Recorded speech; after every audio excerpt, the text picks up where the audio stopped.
দীর্ঘ ৩ মাস পর চাঁপাইনবাবগঞ্জের সোনা মসজিদ স্থলবন্দর দিয়ে আমদানি করা হলো ৬০ মেট্রিক টন পেঁয়াজ।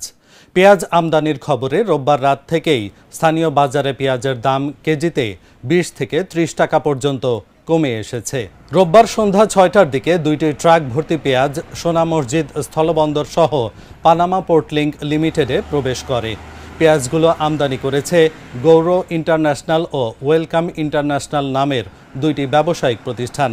এতে জেলার শিবগঞ্জ জেলা সদর সহ বিভিন্ন খুচরো বাজারে পেঁয়াজের দাম কেজিতে ২০ থেকে ৩০ টাকা কমে ১০০ টাকায় বিক্রি হচ্ছে। প্রায় ৩ মাস ধরে এই স্থলবন্দরে পেঁয়াজ আমদানি বন্ধ ছিল। তবে রোববার হঠাৎ ২ আমদানিকারক ৬০ মেট্রিক টন পেঁয়াজ এনেছেন। ইতোমধ্যে পেঁয়াজগুলো লোড আনলোডের কাজ চলছে ও দ্রুত দেশের বিভিন্ন স্থানে সরবরাহ করা হবে।